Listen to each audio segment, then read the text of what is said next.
Good morning बच्चों। आज की क्लास में हम लोग देखेंगे बायोलॉजी का दूसरा चैप्टर यानी नियंत्रण और समन्वय, जो आपके लिए काफी इंपॉर्टेंट होने वाला है। तो चलिए शुरू करते हैं। चलिए पहला सवाल है, तंत्रिका तंत्र की मूल इकाई क्या है? तो अगर देखा जाए, जैसे हम लोग देखे थे कि वृक्क जो है वो किसका बना होता है? नेफ्रॉन्स का। ठीक है, तो जो तंत्रिका तंत्र है यानी जो मस्तिष्क का हिस्सा है वो मुख्य रूप से किसका बना होता है? न्यूरॉन का। यानी इसकी जो छोटी इकाई है सबसे, वो कौन है? न्यूरॉन। ठीक है, चलिए अगला सवाल है, प्रतिवर्ती क्रिया या रिफ्लेक्स एक्शन का नियंत्रण किसके द्वारा होता है? तो पहले तो समझते हैं कि प्रतिवर्ती क्रिया है क्या। तो वे क्रियाएं जो अचानक हो जाए और उस पे हम अपनी प्रतिक्रिया क्या दे रहे हैं। ठीक है, जैसे मान लेते हैं क्या कि कोई गर्म बर्तन है, उसको हम लोग टच कर दिए तो अचानक हम अपना हाथ क्या कर लेते हैं? पीछे कर लेते हैं। उसी प्रकार अगर देखा जाए, जैसे मान लेते हैं कि आंख में कुछ पड़ गए तो अपनी पलकों को क्या कर लेते हैं? झुका लेते हैं। ठीक है, तो अगर देखा जाए तो ये सब क्रिया का नियंत्रण कौन करता है? छींक आना, ये सब क्या अचानक क्रिया है। ठीक है, तो ये सब का नियंत्रण करता है मेरुरज्जु। ठीक है, कौन करता है? मेरुरज्जु। मेरुरज्जु मतलब क्या? तो हमारा जो रीढ़ का हड्डी है, ठीक है, उसके मध्य से एक मोटी नसें जाती है, उसको बोला जाता है मेरुरज्जु। ठीक है, और प्रतिवर्ती क्रिया का नियंत्रण यही करता है। चलो अगला सवाल है, शरीर का संतुलन बनाए रखने का कार्य कौन करता है? तो थोड़ा समझेंगे। जो हमारी मांसपेशी है, ठीक है, इसी से क्या होते हैं? हम लोग कंट्रोल होते हैं। तो मांसपेशी अगर देखा जाए दो प्रकार के होते हैं, मतलब जितनी भी गतिविधि कर रहे हैं मांसपेशी के माध्यम से कर रहे हैं, तो दो प्रकार की होती है। ठीक है, एक होता है क्या? ऐच्छिक, एक क्या होता है? अनैच्छिक। ठीक है, ऐच्छिक अगर देखा जाए तो वैसी मांसपेशी जो क्या है? हमारे कंट्रोल में। ठीक है, जैसे हाथ की, ठीक है, हाथ ऊपर नीचे की हमारे कंट्रोल में है। और एक ऐसी मांसपेशी होती है क्या जो हमारे कंट्रोल में नहीं होती, उसको बोलते हैं क्या? अनैच्छिक। ठीक है, तो ऐच्छिक जो मांसपेशी है उसको कंट्रोल करने का काम मस्तिष्क का एक हिस्सा भी करता है। ठीक है, जिसको हम लोग बोलते हैं सेरिबेलम, याद रखेंगे। ठीक है, और अनैच्छिक में जैसे एग्जाम्पल के रूप में हृदय का धड़कना हो जाएगा, ये इसी के अंतर्गत आता है, यानी हृदयक मांसपेशी में। ठीक है, और उसके अलावा अगर देखा जाए जैसे भोजन का पचना, ये सब हमारे कंट्रोल में नहीं होता। अगला सवाल है, मानव शरीर में सबसे बड़ी अंतःस्रावी ग्रंथि कौन सी है? ठीक है, तो अंतःस्रावी ग्रंथि अगर देखा जाए सबसे बड़ी, याद रखेंगे, थायराइड है, जो यहाँ पे पाया जाता है। ठीक है, गला के पास। चलिए आगे है कि वृद्धि हार्मोन का स्त्राव किस ग्रंथि से होता है? थोड़ा समझेंगे। ग्रंथि मतलब वैसी थैली, शरीर के अंदर वैसी थैली जो क्या करे? किसी ना किसी चीज को क्या करे? रिलीज करे, यानी स्त्राव करे। ठीक है, और ग्रंथि याद रखेंगे तीन प्रकार के होते हैं। ठीक है, एक होता है कौन सा? अंतःस्रावी। ठीक है, अंतःस्रावी। एक होता है बाह्यस्रावी। ठीक है, बाह्यस्रावी। एक होता है मिश्रित। तो अंतःस्रावी ग्रंथियां याद रखेंगे मुख्य रूप से हार्मोन का स्त्राव करती है। ठीक है, और उसके अलावा याद रखेंगे बाह्यस्रावी एंजाइम का स्त्राव करेगी। ठीक है, यानी एंजाइम को रिलीज करेगी। अब मिश्रित अगर देखा जाए तो दोनों का। ठीक है, सवाल क्या है? वृद्धि हार्मोन का स्त्राव किस ग्रंथि से होता है? तो ये हार्मोन का स्त्राव कर रही है ना, कौन सा? वृद्धि वाला। तो याद रखेंगे ये मस्तिष्क का पिट्यूटरी, जिसको बोलते हैं मास्टर ग्लैंड भी। ठीक है, तो यही है, ऑप्शन है। चलिए आगे है, आयोडीन की कमी से कौन सा रोग होता है? तो आयोडीन की कमी से हम लोग को पता है कि घेंगा रोग यहाँ पे फूल जाता है। ठीक है, ग्वाइटर भी उसको कहते हैं, यानी ऑप्शन बी। चलिए आगे है कि इंसुलिन का स्त्राव किस ग्रंथि से होता है? ठीक है, तो इंसुलिन का स्त्राव जो करता है, याद रखेंगे, पहले तो ये समझिए कि इंसुलिन मतलब क्या। तो ये एक प्रकार का हार्मोन है। ठीक है, इसका काम क्या है कि बॉडी में क्या करता है? तो शुगर की मात्रा को कंट्रोल करता है। ठीक है, यानी ग्लूकोज की मात्रा को क्या करता है? कंट्रोल करता है। इसकी कमी से अगर देखा जाए, जैसे मान लें क्या कि ये कम स्त्राव हो रहा है, तो कम स्त्राव होगा तो याद रखेंगे क्या कि वही शुगर का बीमारी हो जाता है, जिसको हम लोग बोलते हैं मधुमेह हो गया है। ठीक है, तो इसका स्त्राव आखिर कर कौन रहा है? तो याद रखेंगे कि अग्न्याशय करता है। ठीक है, चलिए आगे है कि इंसुलिन की कमी से कौन सा रोग होता है? तो अभी अभी हम लोग देखे थे कि मधुमेह या डायबिटीज। ठीक है, चलिए आगे है, पौधे में प्रकाश की दिशा में वृद्धि को क्या कहते हैं? तो याद रखेंगे पौधा प्रयास करता है क्या कि वो उसको प्रकाश ज्यादा से ज्यादा मिले। इसके लिए वो क्या करता है? अपने तने को और ज्यादा क्या करता है? बढ़ाते ही रहता है। ठीक है, तो उस दिशा में जब वृद्धि होता है तो उसको क्या बोलते हैं? तो याद रखेंगे प्रकाश अनुवर्तन। ठीक है, चलिए आगे, पौधों में गुरुत्वाकर्षण के प्रति प्रतिक्रिया क्या कहलाएगा? तो जाहिर सी बात है, गुरुत्वाकर्षण के प्रति अगर कर रहा है तो क्या होगा? गुरुत्वानुवर्तन। ठीक है, यानी ऑप्शन सी। चलिए आगे है कि ऑक्सीन हार्मोन का मुख्य कार्य क्या है? तो पहले तो हम लोग समझेंगे कि ऑक्सीन जो हार्मोन है ये पादप द्वारा रिलीज होता है। ठीक है, यानी पेड़ पौधे क्या करते हैं? ये रिलीज करते हैं। ठीक है, और इसका जो मुख्य कार्य है वो वृद्धि करता है, यानी पौधों की क्या करता है? लंबाई को बढ़ाता है। ठीक है, यानी वृद्धि को बढ़ाना। चलिए आगे है, फलों को पकाने वाला हार्मोन कौन सा है? ठीक है। तो फलों को जो पकाता है वो याद रखेंगे क्या है, एथिलीन। ठीक है, थोड़ा समझेंगे पहले कि पादप में भी दो प्रकार के हार्मोन का क्या होता है, रिलीज होता है। ठीक है, दो प्रकार के हार्मोन क्या होता है, पादप में स्रावित होता है। एक होता है कौन सा, जो वृद्धि करता है, ठीक है, जिसको बोलते हैं वृद्धि हार्मोन।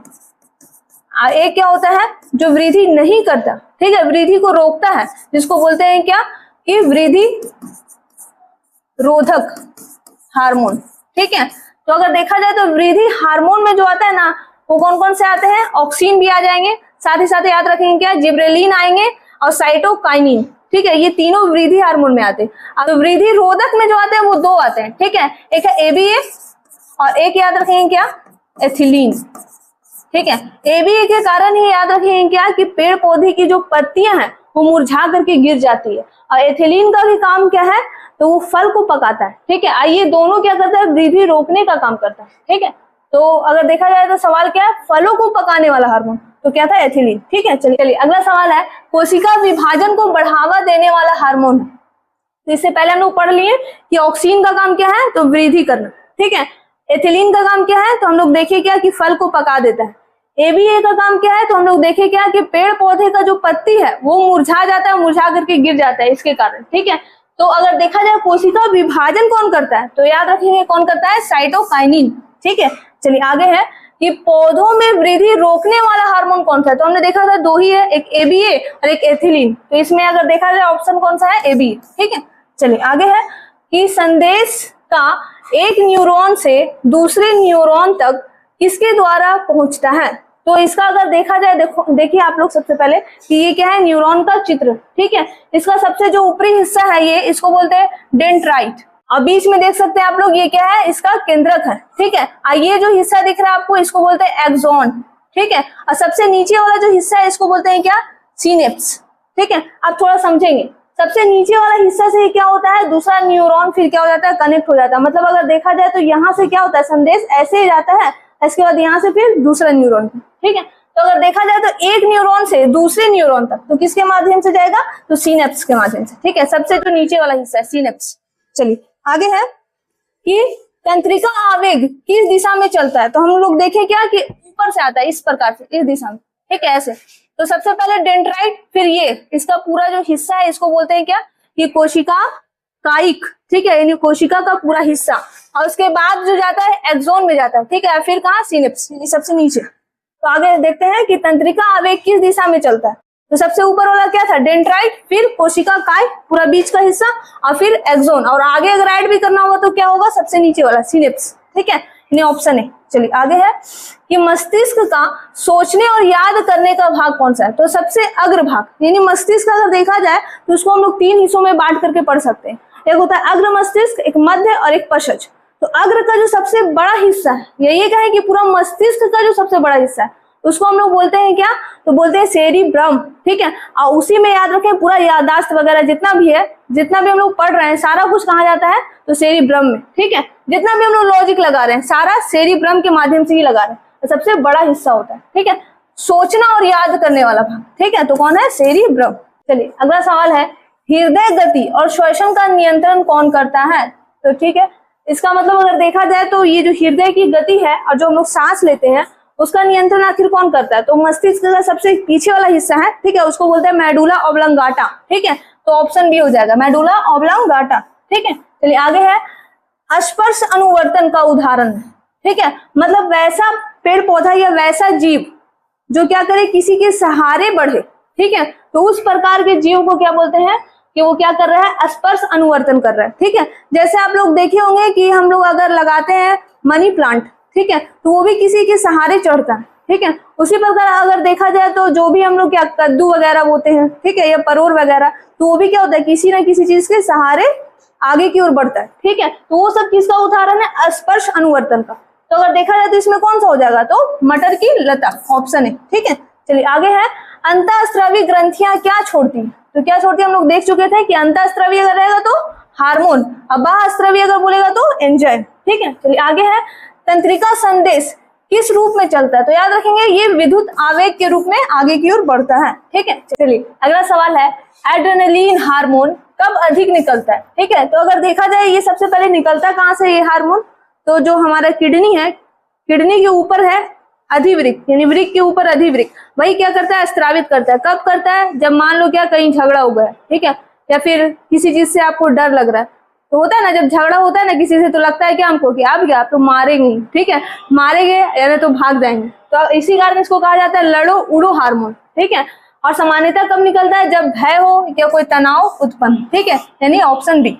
अगला सवाल है, पादप हार्मोन कितने प्रमुख प्रकार के माने जाते हैं। तो अगर देखा जाए तो पादप हार्मोन कितने प्रकार के होते हैं, तो सामान्यतः हमने देखा था कि दो था, एक वृद्धि जो कर रहा है यानी वृद्धि हार्मोन, आई क्या था, वृद्धि रोधक। अब वृद्धि वाला में हमने देखा था 3 था, ठीक है, अब वृद्धि रोधक में हमने देखा था 2 था, तो दोनों मिलाकर के कितने हो गए, 5 हो गए, है ना, यानी ऑप्शन सी। चलिए आगे है कि न्यूरॉन का सबसे लंबा भाग कौन सा है। तो हमने देखा था कि सबसे जो बड़ा सा हिस्सा था वो कौन सा था, एक्सॉन, ठीक है। आगे है कि प्रतिवर्ती क्रिया का मुख्य लाभ क्या है, ठीक है, तो वो क्या करता है, तो सुरक्षा करता है। जैसे हाथ लग गया किसी गर्म चीज में तो हम अचानक हटा लेते हैं, किस लिए, सुरक्षा के लिए, ठीक है, तो तेजी से सुरक्षा करता है। तो ये थे इस चैप्टर के कुछ सवाल। इसी तरह के और सवाल को देखने के लिए हमारे साथ बने रहें। तब तक के लिए धन्यवाद।